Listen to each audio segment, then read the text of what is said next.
A segunda conferência de hoje será sobre o tema Proteção do Patrimônio Histórico e Cultural Brasileiro e será proferida pelo Dr. Adler Romero Fonseca de Castro, que possui o seguinte currículo resumido: historiador e pesquisador, graduado em História pela UERJ, com mestrado em História Social pela UF e doutorado em História Comparada pela UFRJ. Historiador e pesquisador do Centro Regional de Formação e Gestão do Patrimônio, Centro Lúcio Costa, do Instituto do Patrimônio Histórico e Artístico Nacional, IFAM. Professor do mestrado profissional em Patrimônio Cultural do IFAM. Publicou 7 livros e 150 artigos e capítulos de livros sobre História Militar e Patrimônio. Começou a carreira em 1980, fazendo pesquisas sobre uniformes da América Latina, sendo contratado pela Fundação Nacional Pro Memória em 1983 para participar do projeto de levantamento histórico e arquitetônico do Forte Príncipe da Liga. Foi contratado pelo Museu Histórico Nacional em 1985 para trabalhar com a catalogação e conservação da coleção de armas da instituição, realizando também trabalhos de pesquisa e organização de exposições, até passar para a área de pesquisa do tombamento do IFAM, em 1983, onde ficou até 2002. Colaborou com a montagem conceitual da exposição permanente do Museu Militar Pontes de Linhares, exercendo por algum tempo a função de curador de armas portáteis. O IFAM também atuou nas áreas de fiscalização de pesquisa arqueológica e como coordenador geral de identificação e reconhecimento. É pesquisador associado do Centro de Pesquisas de Histórias Militares do Exército e é sócio emérito do Instituto de Geografia e História Militar no Brasil. Senhor conferencista, a audiência é composta por cerca de 607, que, embora presencial à distância, aguardam com expectativa suas palavras. E, a partir do presente momento, estão à sua disposição. Boa tarde a todos. Eu gostaria de agradecer o convite que me foi feito aqui de falar para vocês sobre patrimônio histórico. Eu trabalho lá há 39 anos, né? É uma grande satisfação que eu venho trazer uma parte da minha experiência para vocês. Espero que seja enriquecedora. Como aqui apesar de saber que o público não é militar, eu procurei sempre fazer uma palestra que fizesse uma ligação entre a proteção ao patrimônio e a questão militar, porque existe uma ligação, de fato.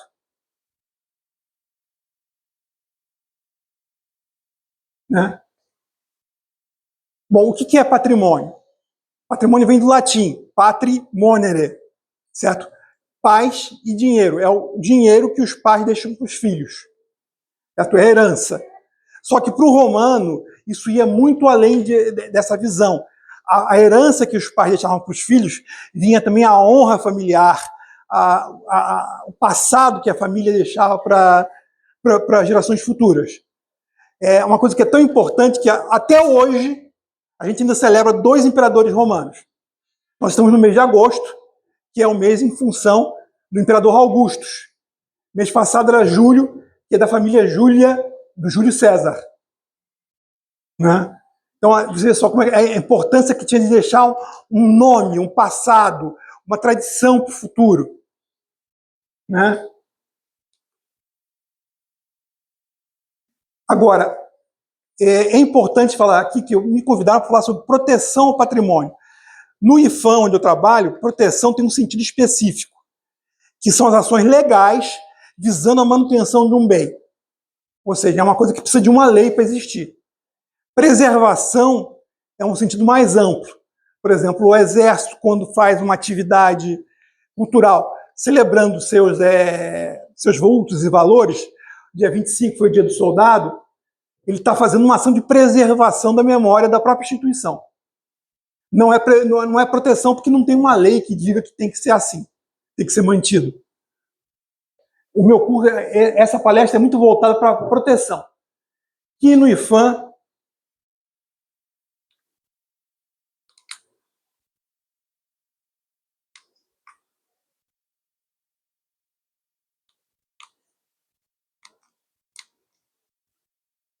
volta. E no IFAM,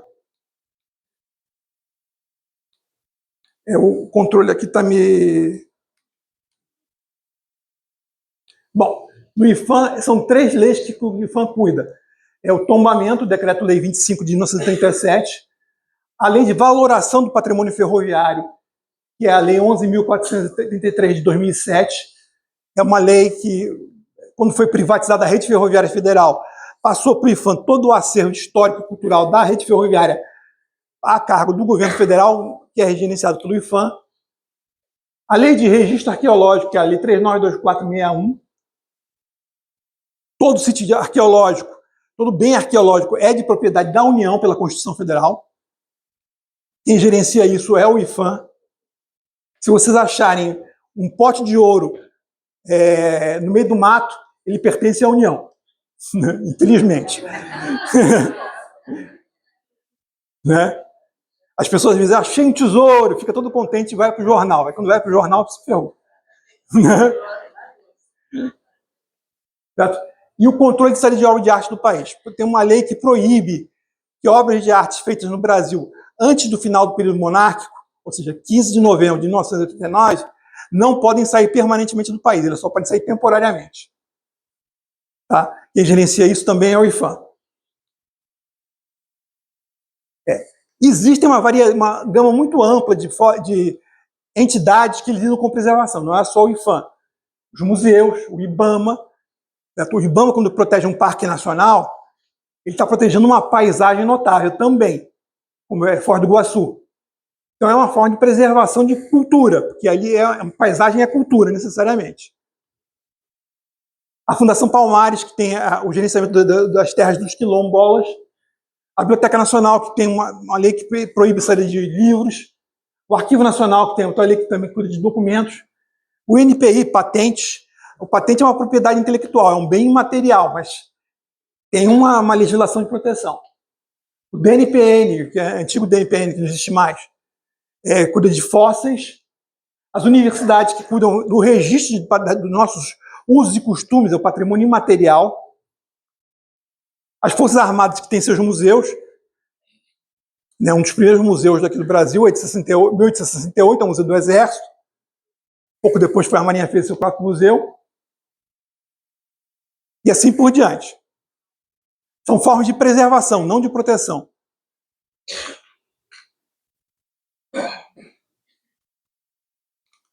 Ana, você podia ver se passava o filme? Esse é como eu falei, os romanos tinham uma noção muito semelhante ao patrimônio que nós temos hoje, coisa que nós deixamos para os nossos sucessores. Esse filme é um trecho da cena de Troia, do filme Troia, que é a lenda de Tétis. Não é uma lenda, não é parte do ciclo de Troia do Homero. Ela foi escrita por um poeta romano. Certo? E mostra bem como a necessidade que o ser humano tem de se preservar a sua memória. Pode passar, por favor. É um filme curtinho. Eles querem que lute em Troia.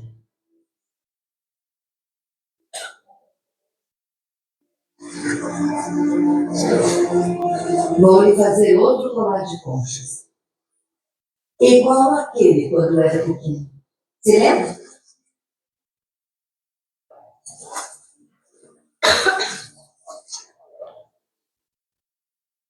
Mãe, essa noite eu desci.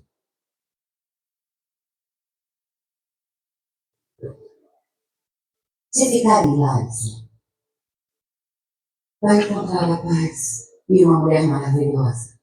Vai ter filhos e filhas, eles serão filhos e amarão você.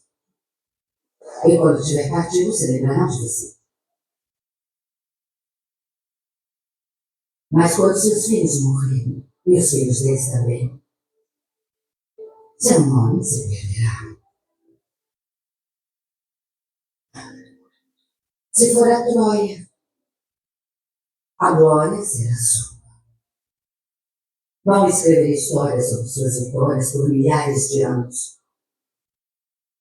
O mundo vai se lembrar de seu nome. Mas se você for a Troia, não voltará para casa. Porque a sua glória anda de mãos dadas com seu destino. E nunca mais o verei de novo. Tem certeza que será assim, mãe? Eu sinto isso.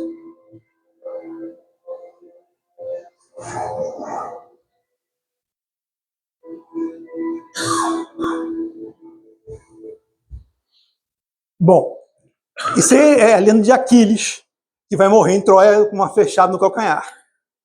A mãe dele, Tétis, era uma semideusa, ela tinha a capacidade de prever o futuro. Ela previu o futuro, que se ele fosse para Troia, ele ia morrer. Mas ele optou ir para Troia para que a memória dele fosse preservada para gerações futuras. Né? Isso é um pensamento comum. A necessidade que o ser humano tem de seu passado ser preservado, a sua memória ser preservada. O mais normal, a gente faz isso através dos filhos. Mas se a gente tiver condições de deixar um legado maior para gerações mais futuras, a gente vai tentar fazer isso. Né? Mesmo no caso daí do Aquiles, ele preferiu morrer a ter a felicidade particular para ele. Né? E isso é uma coisa que vem imemorial. Isso é um registro de uma pintura de parede, pintura rupestre, que registra uma cena de caça. Não está funcionando, mas essa do meio aqui é uma cena de combate. Certo? Ou seja, desde a pré-história, os nossos ancestrais eles gostavam de deixar registrado fatos e acontecimentos que eram vistos como importantes para gerações futuras. Naquele dia, a minha tribo enfrentou a tribo de fulano e ganhou. Foi um momento glorioso. Né? A questão que se existe é a memória pessoal ou a memória coletiva. Quando nós estamos falando aí do Aquiles, é a memória pessoal dele. Não é a memória dos gregos de Troia. Né? Isso é a adaga micênica, feita 3.000 a.C. Alguém registrou uma cena de caçada de leões na Grécia, tinha leão na Grécia, como uma maneira de preservar a sua coragem pessoal. Caçar leão com lança é um negócio extremamente perigoso. Né? Isso mostrava a coragem dele, tanto é que o primeiro está morrendo. Esse aí é a Estela de Nárnias, que é considerado o primeiro documento escrito da humanidade. É egípcia. Ela lembra como o faraó Narmés, o que está de pé com a massa, conquistou o Baixo Egito, está matando o rei vencido. É uma maneira de preservar a memória daquele feito, quando uniu o Baixo e o Alto Egito.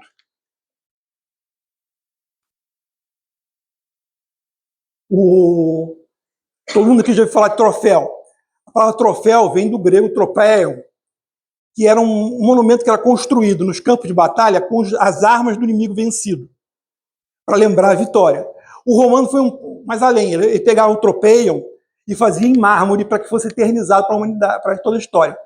Essas são imagens dos 2 troféus que existem até hoje em Roma, lembrando vitórias do exército romano. Se não me engano, são do general Sulla. Certo? São interessantes também porque é o seguinte, essas imagens, essa anterior, essas aqui, foram feitas a mando do rei de Portugal, que mandou um artista para Roma registrar o patrimônio histórico de lá, como maneira de preservar aquela memória daqueles heróis romanos que também eram heróis de Portugal. Né? Toda moedinha, quando você tem a cara do rei. Né? Ou seja, é uma maneira de lembrar, de levar para a face do rei para a população como um todo. É uma memória individual. E são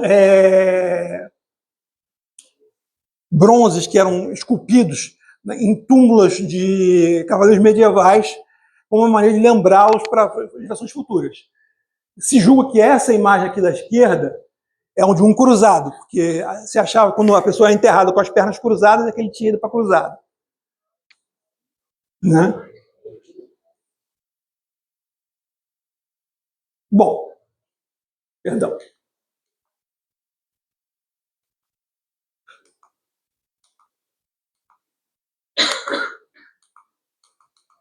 Não sei porque deu um pulo grande.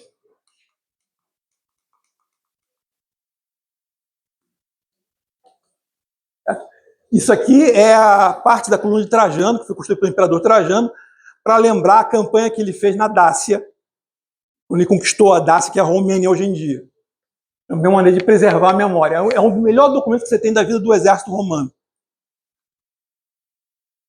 Essa questão, essa necessidade de preservação afeta não só os reis, mas também toda a população. Essa é uma imagem do mercado de escravos do Valongo, aqui no Rio, onde fica o Cais do Valongo. Né?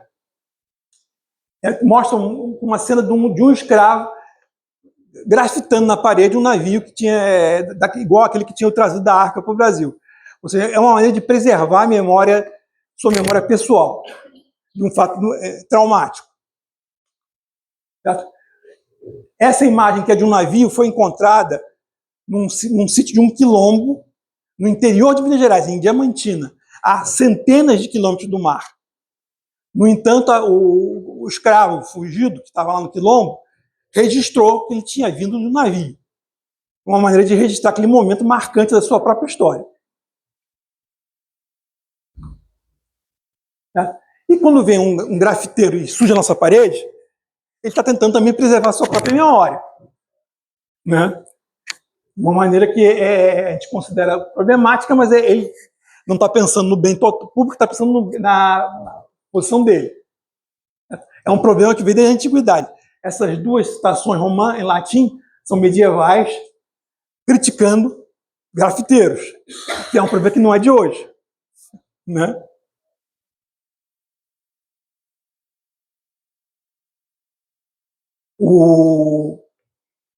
Aqui é um Monumento Nacional aos Mortos da Segunda Guerra Mundial, que é tombado pelo patrimônio histórico.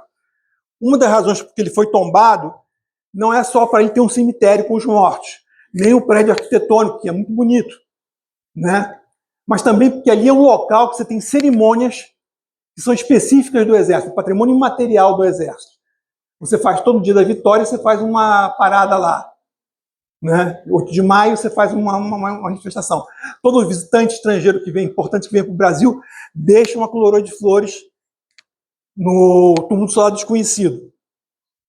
Aí já é uma memória coletiva. Se lembra, o nome dos heróis que estão mortos está lá, mas o que está interessando mais é o evento, o esforço brasileiro ao lutar na Segunda Guerra Mundial.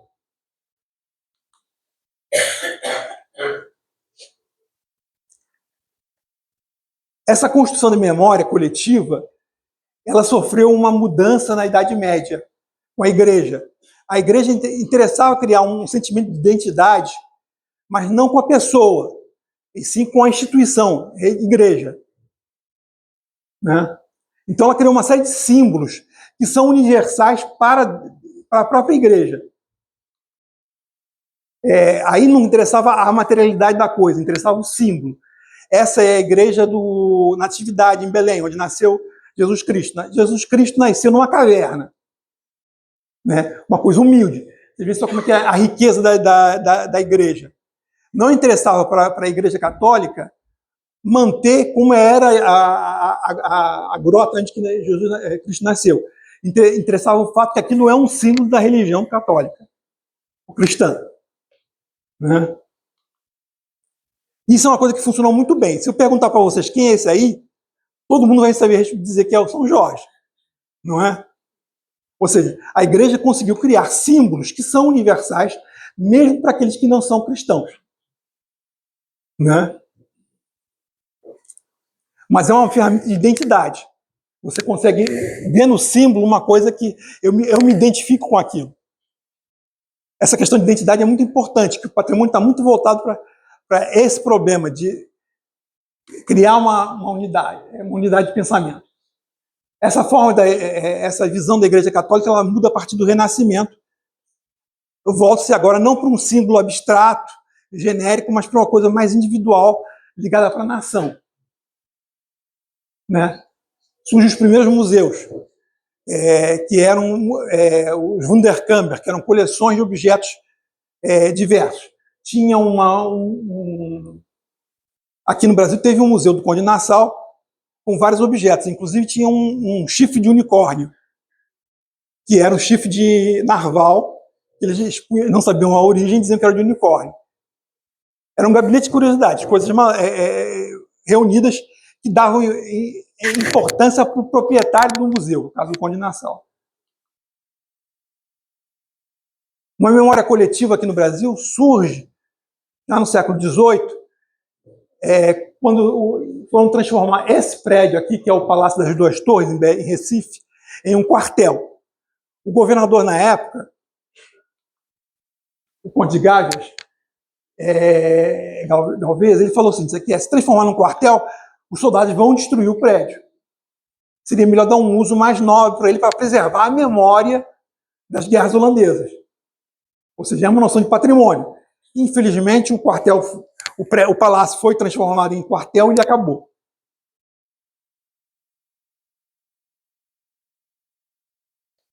Essa questão do nacional, criar uma identidade nacional, ela adquire grande força no final do século XVIII com a Revolução Francesa.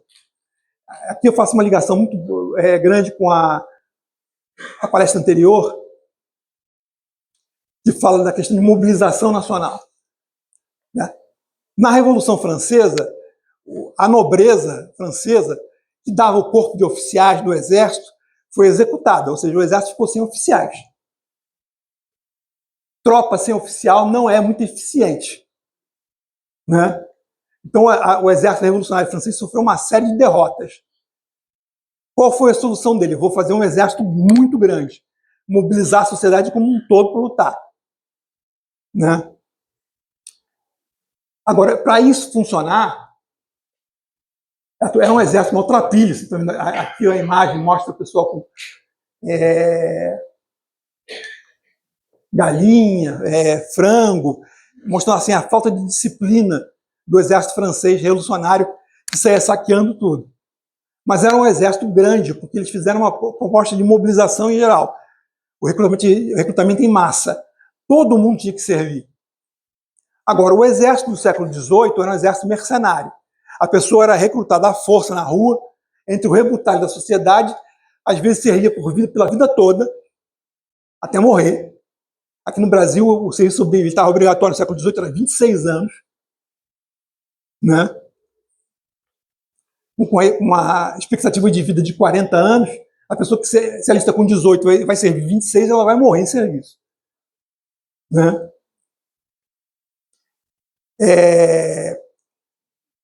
Por causa disso, era um exército de número reduzido, exército profissional. O exército da Revolução Francesa é um exército de conscritos. É um modelo que existe aqui no Brasil até hoje. Você recruta as pessoas para servir, para defender seu país. Agora, para defender seu país, você tem que ter uma ideia de que seu país merece ser defendido, né? Se você é recrutado à força, você não tem essa visão. Você está sendo castigado para servir no exército, né? Então, os franceses, especialmente Napoleão, procuraram recriar símbolos de patrimônio que criassem uma unidade nacional, uma identidade nacional. O Louvre, que originalmente era Museu Napoleão, foi criado em 1795 com um acervo da nobreza, uma maneira de se criar símbolo, assim, ser francês é ter esses tesouros, né? Ser francês é ter um hino comum para todos, a Marselhesa. Certo? No caso, essa é uma imagem de um quadro de Napoleão benzendo os estandartes que eram dados pelos regimentos franceses. Ou seja, o soldado francês ele passava a ser parte da França. E ele lutava pela França, não mais pelo dinheiro do soldado profissional. Napoleão tinha uma noção muito boa da importância do patrimônio histórico e fazia uma ligação com Roma. Aqui ele se retratou como um imperador romano, porque Roma tinha uma noção de patrimônio semelhante à nossa atual, né? De criar identidade, de importância da sua herança para gerações futuras. Você vê essa questão do militar influenciando a sociedade até que no Brasil. Essa é uma imagem do Debré mostrando o escravo barbeiro. Nessa época da independência, tinha havido a independência do Brasil, havia muitos desfiles, passava a banda, certo? Até os escravos que eram segregados da sociedade, eles viam a banda, como o pessoal desfilando com esses chapéus aí de militares, e copiavam os chapéus como uma maneira de se autovalorizar. Né? Ou seja, você tem uma criação de um sentimento de unicidade, mesmo para aquele que é excluído da sociedade. A coisa funcionava. Né? Essa questão do serviço militar obrigatório, aqui no Brasil, vai se consolidar a partir de 1917. Você passa não mais a recrutar o rebutalho da sociedade, mas a toda a sociedade, e você passa a ter o soldado cidadão. Você não tem mais o rebutalho servindo, você tem um cidadão que vai servir as Forças Armadas. Então você tem que tratar bem o soldado. É dessa época que tem um processo de construção de quartéis. São construídos mais de 90 quartéis no Brasil para melhorar a condição de vida do soldado. Porque você vai servir um país que o trata bem. Você tem respeito e que o trata bem. Né? Então muda a forma como o exército tratava os seus soldados a partir dessa época. Né? O uniforme histórico mais antigo do Exército, os Dragões da Independência, é de 1927, surgiu justamente para criar esse sentimento de identidade. O nosso passado aqui no Brasil vem da independência. A gente tem esse uniforme histórico para lembrar a independência, a criação do país como nação separada. Foi promovido por Gustavo Barroso, que era o diretor do Museu Histórico Nacional. E tinha uma fama de reunir, o que diz aí, ele reunia coisas que não tinham valor histórico, mas ele dizia que tinha valor histórico e passava a ter. Né? Ou seja, ele estava criando símbolos. Né? É o caso da forca de Tiradentes, você já deve ter visto em livro didático. A forca de Tiradentes é uma forca que foi encontrada na Câmara dos Deputados, onde era a forca da cidade. Ninguém diz que aquela forca era do Tiradentes, mas ele passou a ser quando ele disse que era. Né? E o que é pior, parte da forca foi para o Museu da Inconfidência. Aí o Museu da Inconfidência diz que aquela é a forca do Tiradentes, não a que está no Museu Histórico. Né? Que é importante você ter símbolos que as pessoas se identifiquem, se comunguem com eles.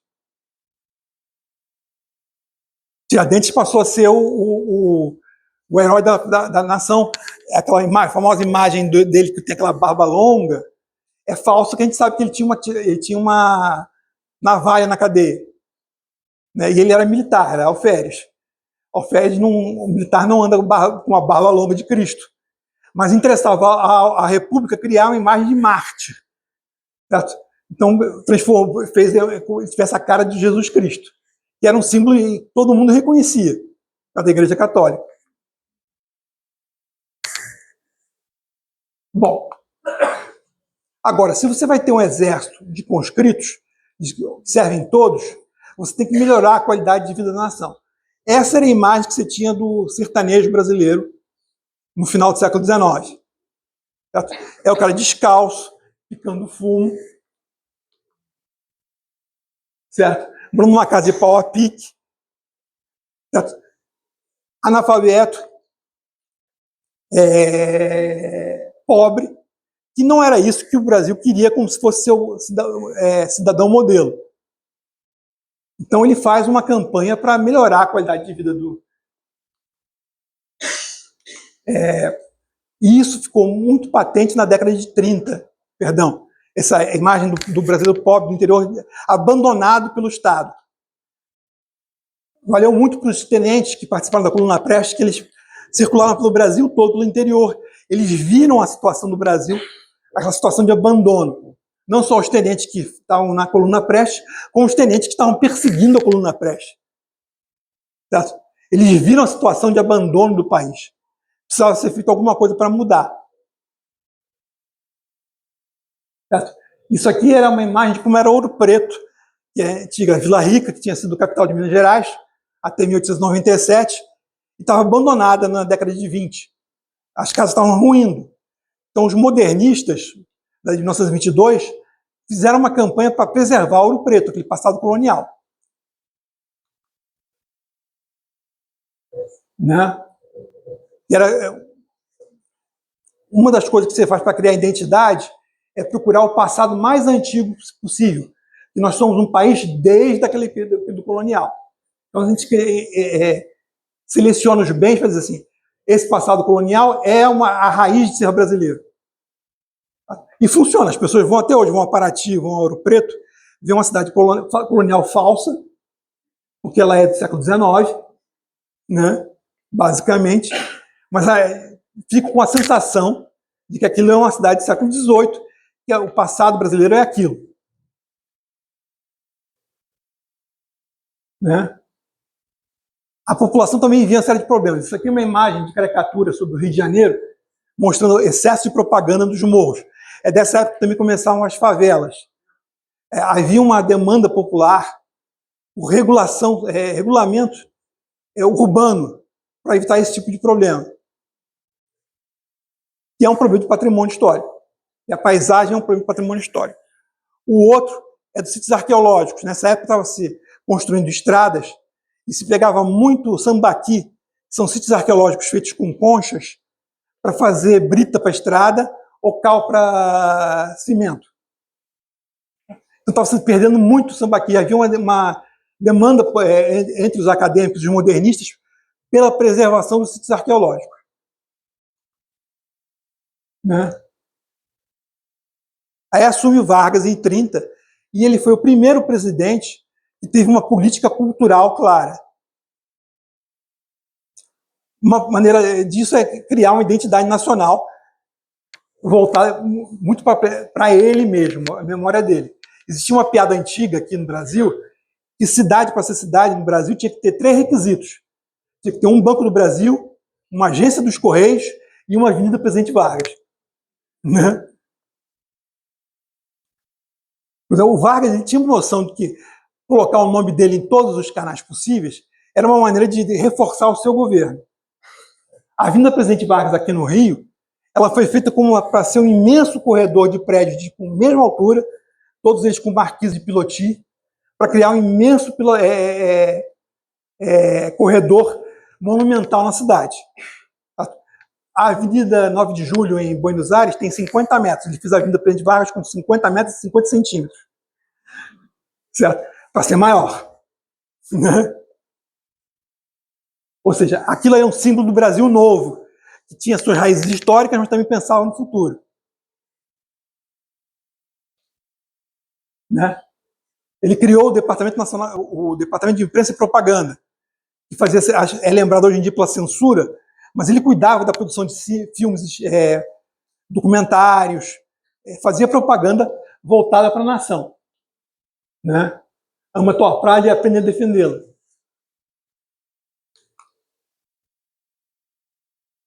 Certo? É aquele negócio de pensar para o futuro, fazer uma siderurgia, a volta redonda.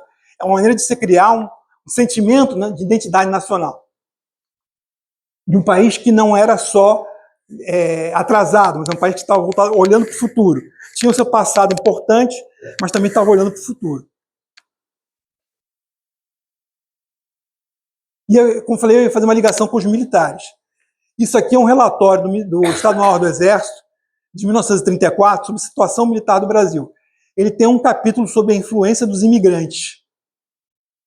Né?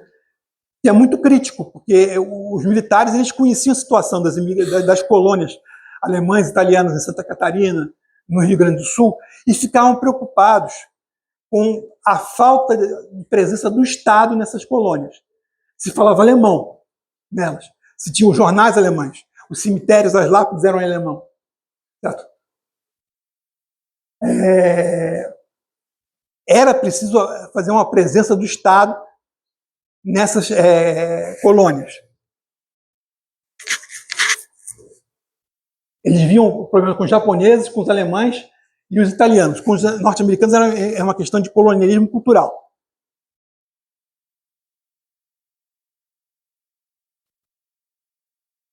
Isso era muito visível. Isso aqui é uma cena não na Alemanha, não. Isso é uma cena no Rio Grande do Sul. Né? Você está aí com a suástica, que era um partido que era visto como os germanófilos gostavam, mas também você tinha outros que viam isso com problema. Com razão. Por exemplo, Hitler ele baseou sua expansão no fato de, na Tchecoslováquia e na Polônia, ter populações alemãs. Né? Em 1942, quando o Brasil permitiu que aviões americanos operassem no solo brasileiro, Hitler quis fazer uma retaliação. E numa reunião do Estado-Maior Alemão, a única reunião do Estado-Maior Alemão que menciona o Brasil, ele fala: vamos prender os cidadãos brasileiros que estão na Alemanha. Goebbels chegou: Hitler, nós temos 600 brasileiros alemães vivendo no Brasil, na Alemanha. 600 brasileiros vivendo na Alemanha. E 150 mil alemães vivendo no Brasil. E para ele, alemão, imigrante, filho de imigrante, neto de imigrante, era alemão. É o que poderia justificar uma invasão. Né? E você tem livros dessa época que falam: vamos anexar o Brasil, porque é uma região da Alemanha, no exterior. Isso era, as pessoas conheciam esses livros, conheciam essas posições e viam com preocupação.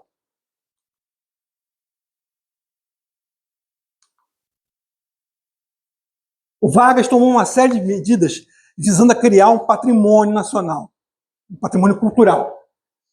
Ele criou os parques nacionais. Itatiaia tem umas pedras, Foz do Iguaçu, que são as cataratas, Serra dos Órgãos, que é o dedo de Deus. Criou o Ministério da Educação e Saúde, o Instituto Nacional do Livro, o Serviço de Radiodifusão Educativa, o Instituto Nacional de Cinema Educativo, o Serviço Nacional de Teatro, o Conselho Nacional de Cultura e o Conselho Nacional de Círculos Nacionais. Isso aí quase para a gente acabou, todos eles acabaram. Foi criado o Departamento de Publicidade, que seria depois o Departamento de Imprensa e Propaganda. Eu já falei um pouco antes. Tudo isso para passar uma propaganda oficial do Estado para a população como um todo do Brasil, usando os meios de difusão que se tornavam disponíveis naquela época, como o rádio.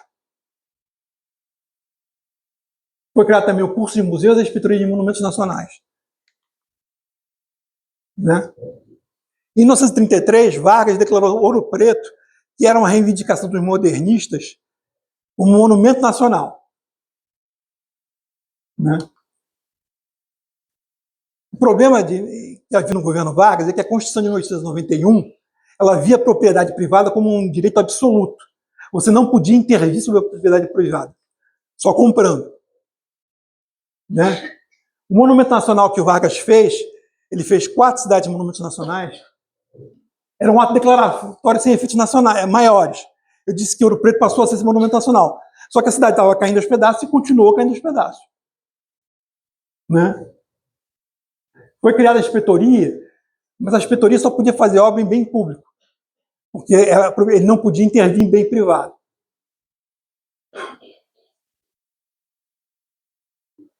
Os monumentos nacionais também não eram eficientes porque eles atuavam apenas naqueles bens que tinham sido declarados monumentos nacionais. E eram poucos. Apesar de alguns estados terem criado inspeções estaduais de monumentos nacionais, um nome meio estranho, né?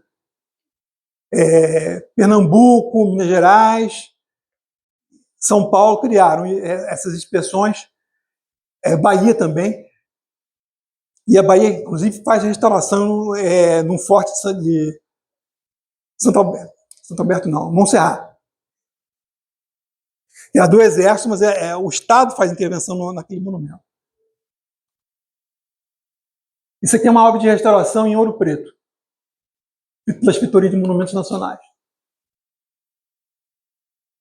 Bom, como eu falei, o Vargas tinha criado o Ministério da Educação e Cultura, cujo ministro era Capanema, esse aí. O Capanema ele vai pegar uma proposta de criação do Instituto de Preservação do Patrimônio e vai mandar para o Senado. Estava no Senado sendo discutido, já tinha sido modificado um pouco o decreto dele, a lei que ele propunha, quando o Vargas deu o golpe, em 1937. Então, em 1937, o Vargas faz um decreto-lei, ou seja, é um decreto feito, é um ato do presidente, é um decreto com força de lei, ela intervém na propriedade privada, em 1937. que passa a usar a Constituição de 1934. A Constituição de 1934 já via a propriedade privada não como um direito absoluto, mas como um direito que devia se sujeitar a seu uso social. Então, ou seja, o governo podia intervir na propriedade para um bem maior. O tombamento é baseado nisso. Você tem um bem tombado, você continua sendo dono do bem, mas você não pode mais destruir. Você é obrigado a preservar. Né? Ou seja, o governo cria um ônus para o proprietário, e é a maneira como funciona o tombamento até hoje. Era importante criar um estoque de bens no Brasil todo. Então, em 1938, que é o ano da criação do Instituto, são tombados 238 bens. No Brasil todo, como uma maneira de, por exemplo, de um pernambucano chegar, olhar para a sede de Olinda e dizer: ser brasileiro é ter este monumento como parte do patrimônio do país. Né? Ele chegar num gaúcho, chegar nas missões, ele vê as ruínas das missões e dizer: ser brasileiro é ser proprietário deste bem, que tem valor para a nação como um todo. Então a ideia era difundir uma série de bens que passassem a ser símbolos do Brasil como um todo. Opa, vou falar rápido aqui. Então você tem a distribuição, ainda muito grande no Sudeste, que o IFAM era no Sudeste. Em 1938 foram feitos os tombamentos dos mais diversos, bens normalmente ligados ao Estado, ao governo. Então esse é o Forró Itamaracá, que foi tombado em 1938 também. E foi inscrito, que o tombamento, tem a inscrição do bem, no livro do tombo. Ele foi escrito em 24 de maio de 1938. 24 de maio por quê? Porque era o dia da Batalha de Riacho do Iti. Então era uma maneira de ligar o Exército, a memória dos feitos do Exército, a um patrimônio que fosse nacional.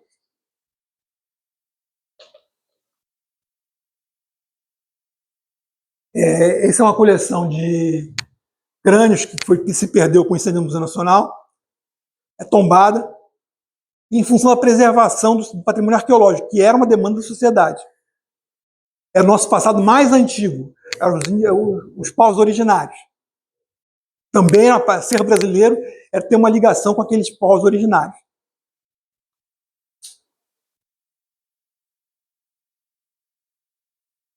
O IFAM foi se modificando ao longo dos anos, foram criados museus, e um dos problemas do tombamento é que ele atua sobre prédio. Prédio, normalmente, que é preservado, ele é ligado à cultura da elite. Você não tem...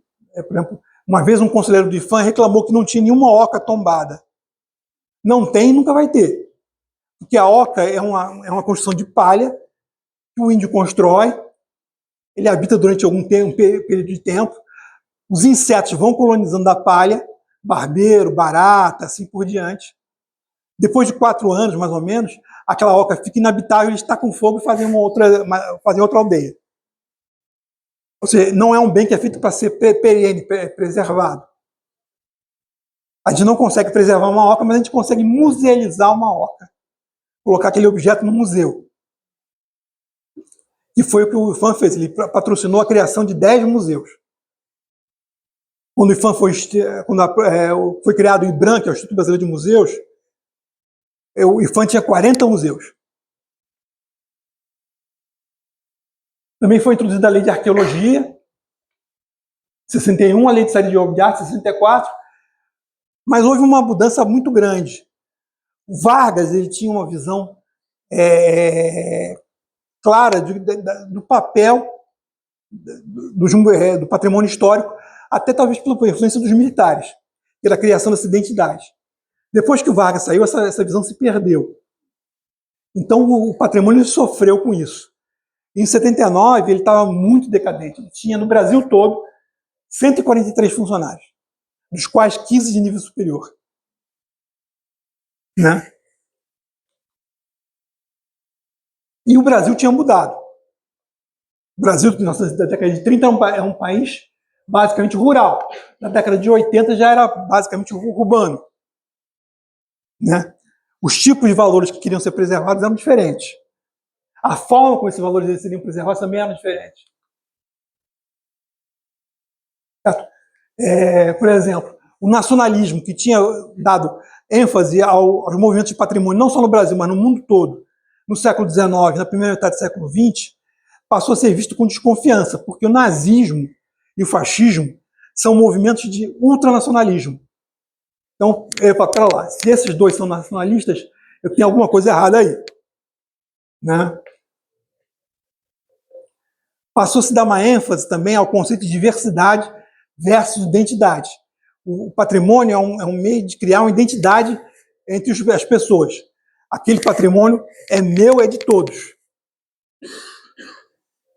Agora ficou assim, isso aqui é o patrimônio da comunidade local, é o patrimônio da Vila Maria, é o patrimônio do bairro de Irajá.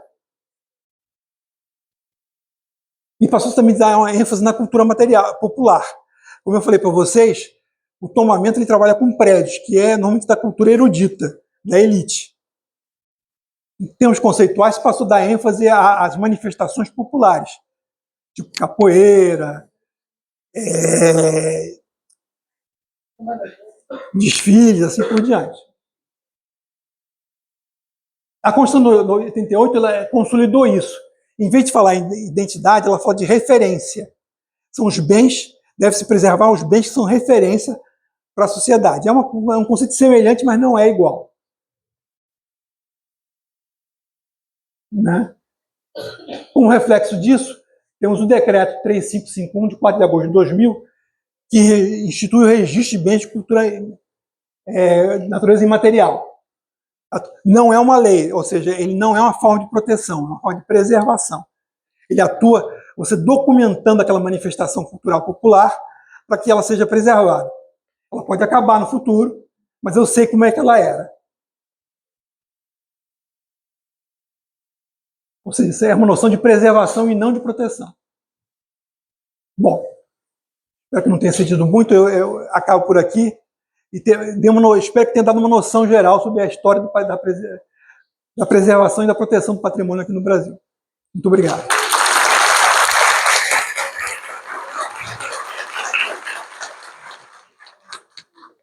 Período de debates. Convido palestrantes e conferencistas a ocupar seus lugares da mesa principal.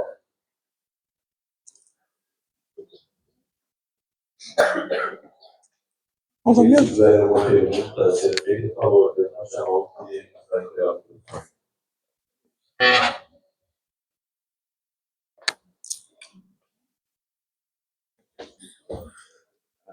Não.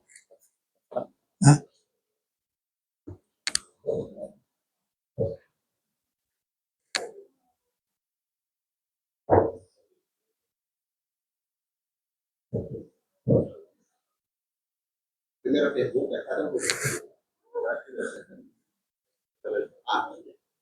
É a primeira pergunta.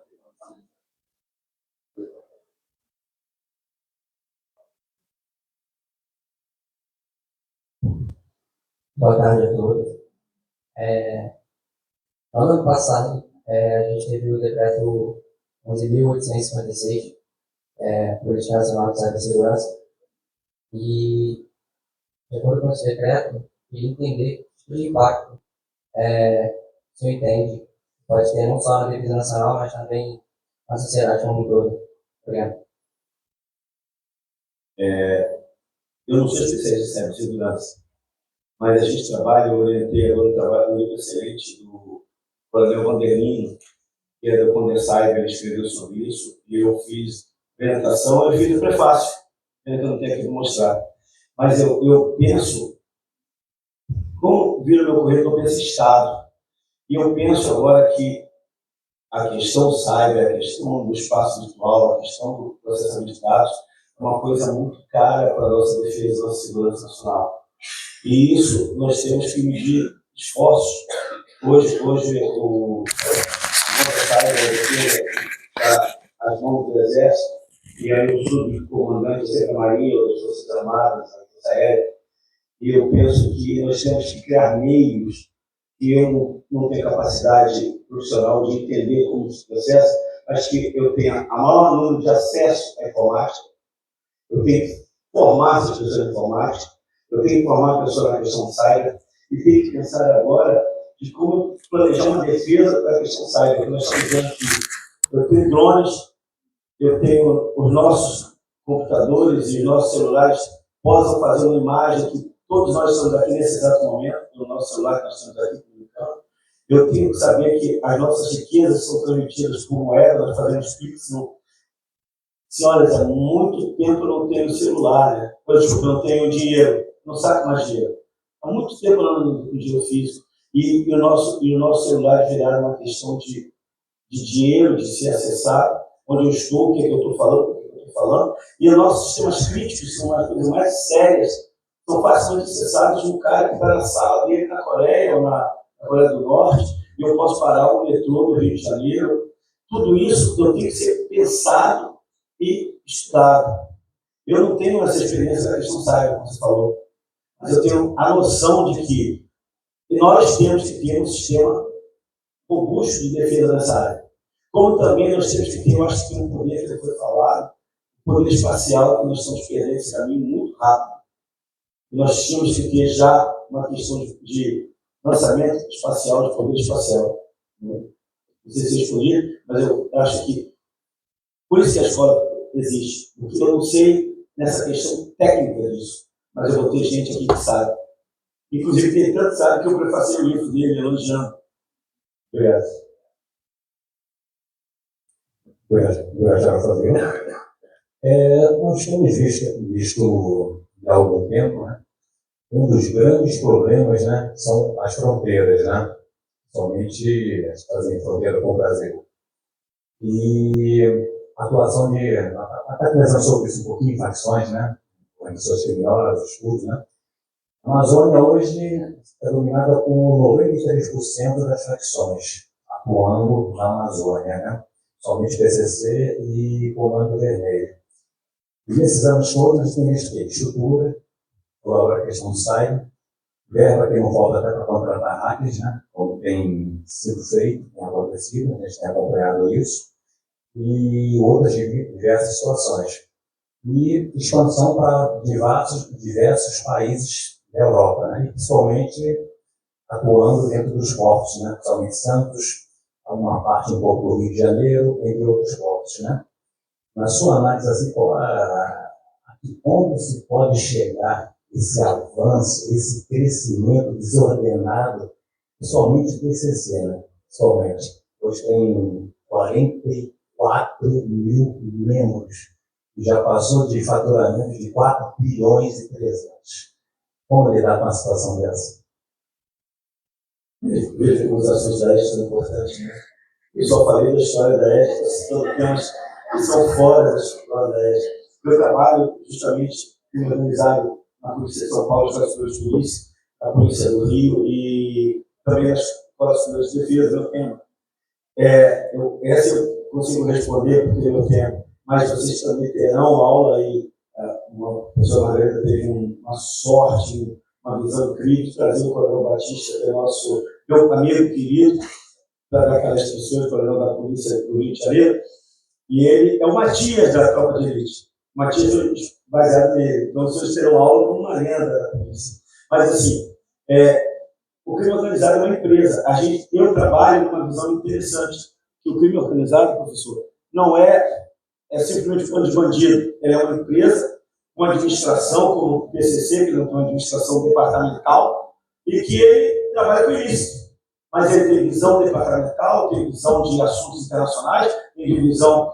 E todo crime do Brasil, sua especialização, e parece um pouco o México também, ele sai da sua linha de produção, da sua linha que é... Não é de produção, mas do campo agrícola, que é a região andina, né?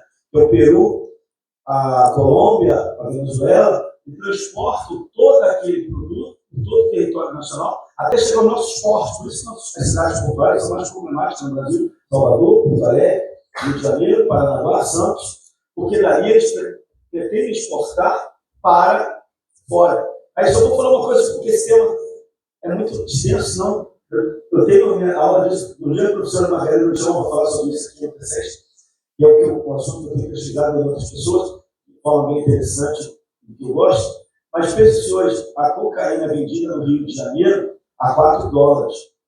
e ela é vendida em Londres a 200 a grama. Então é muito mais interessante ele importar, né? Sair daqui o porto. Nos nossos portos da cidade, são muito importantes porque elas são reservatórios de depósitos de drogas para sair fora. Só para terminar uma brincadeira, só para saber que o porto é importante, uma das favelas mais perigosas do Rio de Janeiro, a favela da Maré, ou a favela São Gonçalo, de Niterói, um dos maiores chefes do Comando Vermelho, Fernandinho Beira-Mar. É porque eu não pretendo que o consumo seja aqui. O consumo existe no Brasil, varejo, mas o varejo é bem pouco que se passa para que a gente atravessa para o exterior, para a África. Para a África, na verdade, é a questão da Austrália, da China, da Índia, e do Oriente Médio, e também da questão da Europa, Portugal também. Chegaram cortando, isso é sério. Vou contar uma brincadeira para os senhores que a gente fala assim, mas não só o Brasil passa por isso também. A Suíça começou a fazer plantação de maconha orgânica da Suíça, e hoje a Suíça é um dos maiores traficantes maior fornecedor de maconha para a Europa. Não só de chocolate se vive os Alpes suíços. Né? Então isso é uma questão social bem complexa. Nós teremos mais 2 debatedores, peço por favor que seja breve, fazendo a pergunta, até uma escassez de tempo. Professor Helder, desculpa. O que acontece? Qual seria o melhor caminho para poder pegar um monumento histórico, que no caso que eu estou citando, é um aqueduto que existe no Rio do Rio, que são um dos 5 aquedutos do Rio de Janeiro, né? E ele encontra-se hoje num espaço privado, que é da Light. Qual o melhor caminho para poder conseguir fazer com que tanto o município, né, na parte histórica do patrimonial, quanto a Light possam entender a importância desse bem material para o município e também para a região? Porque foi construído em 1806 para Montes Claros, para poder fornecer água para essa região central. Eu teria algum insight, alguma... Olha, no tombamento, que é o que pode intervir sobre a propriedade privada, ele não desapropria. Ou seja, se é da Light, vai continuar com a da Light. O governo pode desapropriar por interesse social, mas não tem dinheiro para isso. Né? Agora, uma maneira de garantir a preservação dele, pelo menos sendo da Light, que é uma empresa que dificilmente vai contra a lei, seria o tombamento. Que aí você pede o tombamento dele, no caso, o município ou o Estado. O federal eu não acredito que seja o caso, certo? E passaria a ser protegido por lei, não poderia ser mais destruído. Né? E como há leis de incentivo à cultura que beneficiam os bens tombados, poderia ser um incentivo para a Light dar acesso ao público para ele. Tá? É um caminho possível, não é necessariamente o que vai ser seguido. A Light tem um programa cultural. Né?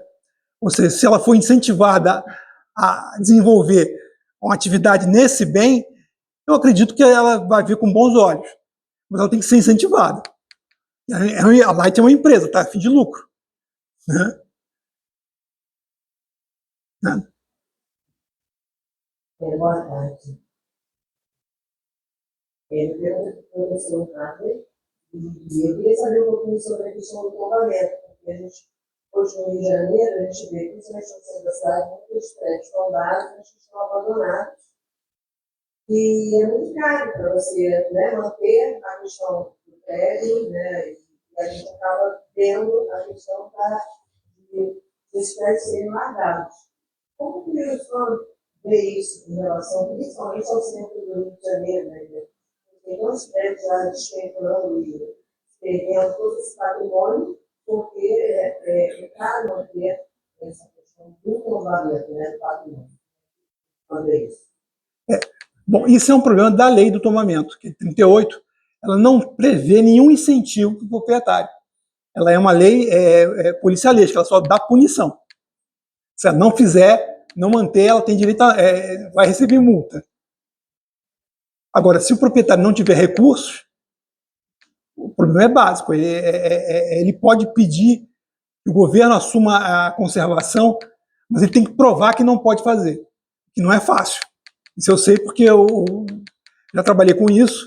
O governo faz o máximo esforço para não gastar dinheiro. E a obrigação de manutenção é do proprietário, né? Agora, do ponto de vista do patrimônio, é extremamente importante que o bem tenha um uso.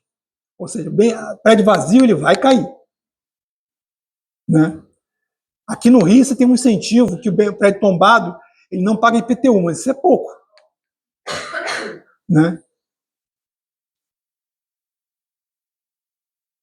A gente pode fazer muito pouco com isso, porque a lei não nos dá incentivos.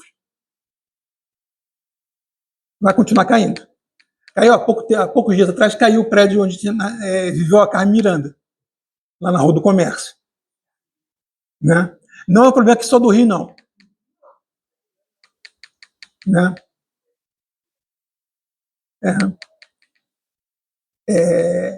São Luís, que é patrimônio da humanidade, é um problema gravíssimo, porque o centro econômico da cidade mudou, não é mais lá, onde era a São Luís histórica. Então as pessoas fazem investimento onde é o centro econômico. Então não tem, aqui no Rio você tem, na Rua do Comércio, você pode fazer um bar, vai ter uma atividade comercial viável. São Luís nem isso você consegue fazer porque ninguém vai lá. Boa tarde. Chamo Alexandro, estudante de História, finalzinho da graduação, fazendo trabalho de conclusão de curso sobre o advento das forças militares na Segunda Guerra Mundial, falando especificamente sobre os sites, Special Service, em inglês.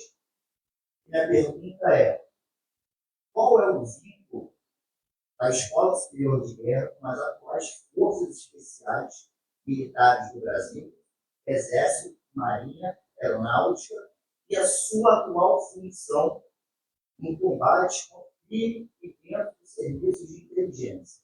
Obrigado. A atual função da escola ou da força especial? Das forças especiais militares.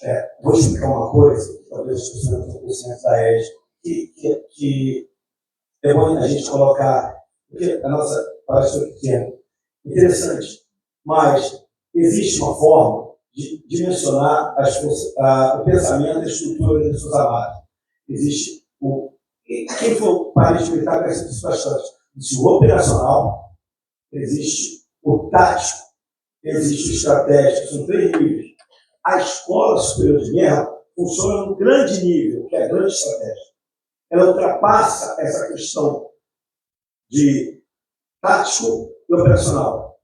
Ela compreende que tem que ter forças especiais, ela compreende que tem que ter uma ação contra o terrorismo, contra o crime organizado, e que eu preciso ter, como Estado, homens especializados para uma ação mais efetiva ou mais cirúrgica sobre algum determinado crime. Ela compreende isso bastante. Tanto que nós temos capacitação, nós tivemos até pouco tempo atrás o curso superior de inteligência estratégica, impressionante, um dos melhores cursos que a gente tem aqui, não melhor do que o nosso presente, mas um dos melhores cursos que nós temos aqui. Ele foi para Brasília, eu estou dando aula lá. Capacitamos muitos homens que pensam estrategicamente as forças especiais. No entanto, e temos muitos instrutores que eram ex-agentes de forças especiais aqui nessa escola. No entanto, o nível de pensamento da escola é superior ao tático e operacional. Ela pensa superior a isso. Então, eu não tenho que pensar táticas, eu tenho que pensar como eu devo ter, como deve ser a capacitação dela, ou como ela vai agir no macro código que é a defesa nacional. Entendeu? Esse é o nosso pensamento. Quando nós pensamos macro, nós pensamos as forças especiais, nós também pensamos no equipamento de defesa, pensamos em indústria de defesa, pensamos em família, pensamos em princípio social, que é muito importante para a sociedade. Precisamos pensar no que afeta a sociedade, então ela faz parte de um grande conjunto. Não sei se respondi. Está encerrado o debate. Agradecimento. Senhor palestrante e senhor conferencista, é tradição dessa escola que haja agradecimento em nome do seu comandante da turma Diamante, PSEG 2024. Para tal, convido os discentes, senhor Alberto Gomes Filho e professor Paulo Fernando.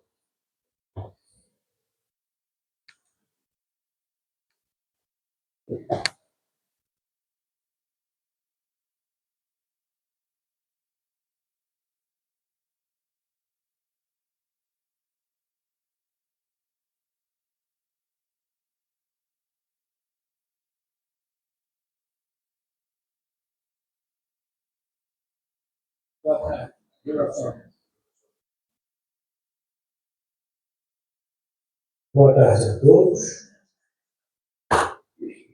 Em nome do comandante da França de Guerra, em nome da turma Diamante, PCC 2024, agradeço ao conferencista Dr. Abner Romero, acho que ele ministrou a Conferência de Proteção do Patrimônio Histórico e Cultural Brasileiro. E também, em meu nome, né, eu quero também, em nome, nós 4 que estamos aqui, né, nós somos confrades lá no Instituto Histórico e Geográfico Militar do Brasil, e eu quero agradecer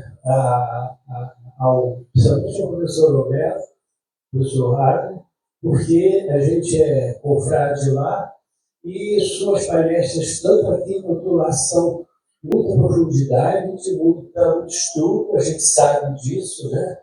Que ele é uma pessoa que estuda muito e que nos traz aí sempre um bom conhecimento, uma boa apresentação também, e gostaria de parabenizar pela sua palestra. Muito obrigado.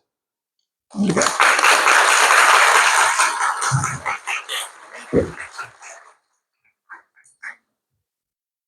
Boa tarde.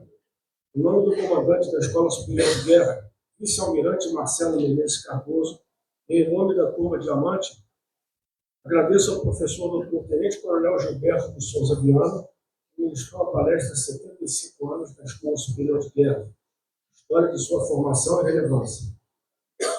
Aproveito para passar às suas mãos o certificado de participação, então, como confrade do Instituto, eu já falo com os confrades aqui do Instituto de Geografia e História do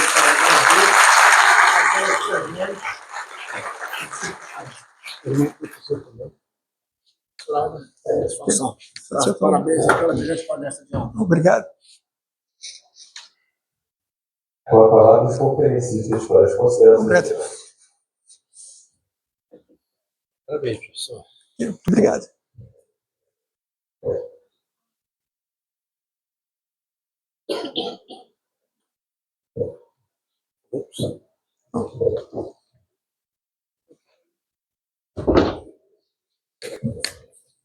Você for o primeiro, pode ser. Eu também sou membro do Instituto Histórico, Bom Cadeira, já estava, até com honra que eu já estava comandante da escola.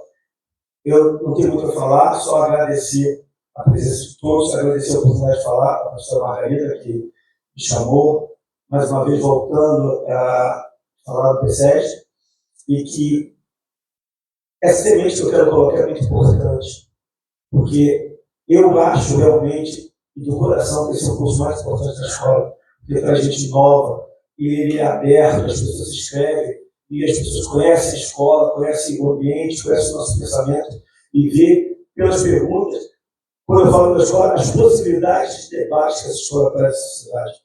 Então, eu quero que essa semente seja colocada, que as pessoas participem da 10 quando terminar a escola, e que continuem levando e sempre vindo aqui, é a casa dos filhos também. Obrigado.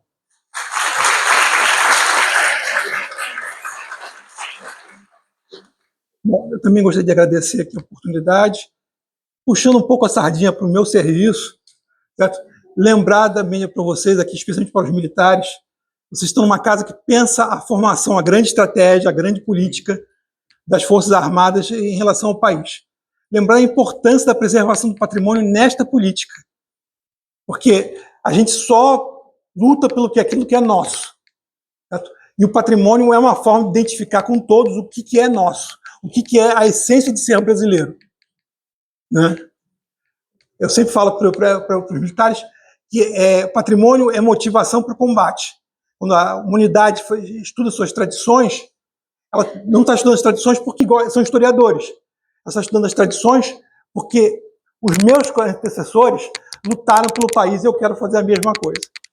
Então, eu penso que vocês, se possível, sempre tenham em mente da importância da preservação do patrimônio nas atividades que vocês conduzem aqui na escola. Muito obrigado. Muito obrigado, senhoras e senhores. Então, foi encerrado os trabalhos.